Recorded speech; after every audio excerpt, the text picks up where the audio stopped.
প্রিয় দর্শক বন্ধুগণ নমস্কার।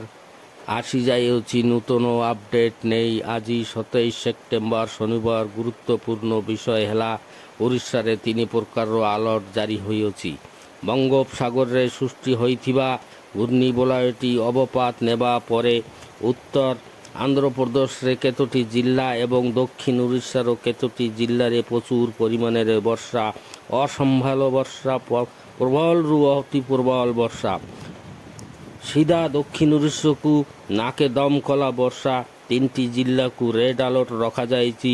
14ଟି ଜିଲ୍ଲାକୁ ଅରେଞ୍ଜ ୱାର୍ଣ୍ଣିଂ ରଖାଯାଇଛି। 13ଟି ଜିଲ୍ଲାରେ ୟେଲୋ ୱାର୍ଣ୍ଣିଂ ରଖାଯାଇଅଛି। 13ଟି ଜିଲ୍ଲା ମଧ୍ୟରୁ 5ଟି ଜିଲ୍ଲାରେ ହାଲୁକାରୁ ମଧ୍ୟମ ବର୍ଷା ହେବ ଏବଂ 8ଟି ଜିଲ୍ଲାରେ ସାମାନ୍ୟ ବର୍ଷା ହେବ। ଏହା ବିଷୟରେ ଜାଣିବା ପାଇଁ ଯଦି ଆମ ଚ୍ୟାନେଲଟିକୁ ସବସ୍କ୍ରାଇବ୍ କରିନାହାନ୍ତି କି ଚ୍ୟାନେଲଟିକୁ ଫଲୋ କରିନାହାନ୍ତି ତେବେ ସବସ୍କ୍ରାଇବ୍ ଏବଂ ଫଲୋ କରି ବେଲ୍ଟିକୁ ଅନ୍ କରି ରଖନ୍ତୁ, ଯାହାଫଳରେ ସର୍ବପ୍ରଥମେ ଲେଟେଷ୍ଟ ଅପଡେଟ୍ଟି ଆପଣଙ୍କ ପାଖକୁ ଯିବ। ଏବେ ଜାଣିବା ରେଡ୍ ୱାର୍ଣ୍ଣିଂ ରଖାଯାଇଥିବା ଜିଲ୍ଲାଗୁଡ଼ିକ ହେଲା କୋରାପୁଟ, ମାଲକାନଗିରି ଏବଂ କଳାହାଣ୍ଡିରେ ପ୍ରଚୁର ପରିମାଣରୁ ବର୍ଷା ହେବ। ପ୍ରବଳରୁ ଅତି ପ୍ରବଳ ବର୍ଷା ହେବ। ବିଜୁଳି ଘଡ଼ଘଡ଼ି ସହ ଝଟକା ପବନର ବେଗ ରହିବ 40 କିଲୋମିଟରରୁ 50 କିଲୋମିଟର ମଧ୍ୟରେ। ବରିପାରେ 60 କିଲୋମିଟର ପର୍ଯ୍ୟନ୍ତ ହୋଇପାରେ। ବର୍ଷାର ପରିମାଣ ରହିବ 20 ସେଣ୍ଟିମିଟର।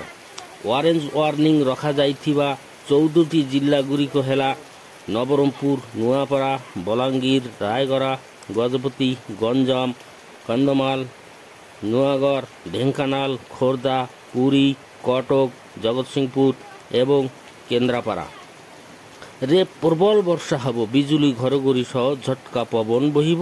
ପବନର ବେଗ 40 କିଲୋମିଟରରୁ 50 କିଲୋମିଟର ପର୍ଯ୍ୟନ୍ତ ରହିବ। 60 ପର୍ଯ୍ୟନ୍ତ ଯାଇପାରେ। ବର୍ଷାର ପରିମାଣ ରହିବ 12 ସେଣ୍ଟିମିଟରରୁ 20 ସେଣ୍ଟିମିଟର ମଧ୍ୟରେ ଏବଂ ୟେଲୋ ୱାର୍ଣ୍ଣିଂ ରଖାଯାଇଥିବା ଜିଲ୍ଲାଗୁଡ଼ିକ ମଧ୍ୟରୁ 5ଟି ଜିଲ୍ଲାରେ ହାଲୁକାରୁ ମଧ୍ୟମ ବର୍ଷା ହେବ। ବୌଦ୍ଧ, ସୋନପୁର, ଯାଜପୁର, ଭଦ୍ରକ, ବାଲେଶ୍ୱର। ବିଜୁଳି ଘଡ଼ଘଡ଼ି ସହ ଝଟକା ପବନ ବହିବ। ପବନର ବେଗ ରହିବ 30ରୁ 40 କିଲୋମିଟର ମଧ୍ୟରେ 50 କିଲୋମିଟର ପର୍ଯ୍ୟନ୍ତ ଯାଇପାରେ।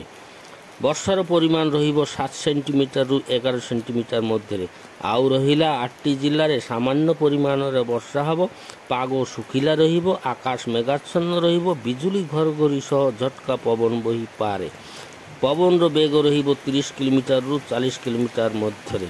ବର୍ଷାର ପରିମାଣ 7 ସେଣ୍ଟିମିଟରରୁ 11 ସେଣ୍ଟିମିଟର ମଧ୍ୟରେ ରହିବ। ଜିଲ୍ଲାଗୁଡ଼ିକ ହେଲା ବରଗଡ଼, ଝାରସୁଗୁଡ଼ା, ସୁନ୍ଦରଗଡ଼, ସମ୍ବଲପୁର, ଦେଓଗଡ଼, ଅନୁଗୁଳ, କେନ୍ଦୁଝର ଏବଂ ମୟୂରଭଞ୍ଜ ଜିଲ୍ଲାରେ ସାମାନ୍ୟ ବର୍ଷା। ତେଣୁ ଲାଇକ୍, କମେଣ୍ଟ, ସେୟାର ଏବଂ ଫଲୋ କରି ସମସ୍ତଙ୍କୁ ଦେଖିବାର ସୁଯୋଗ କରିଦିଅନ୍ତୁ।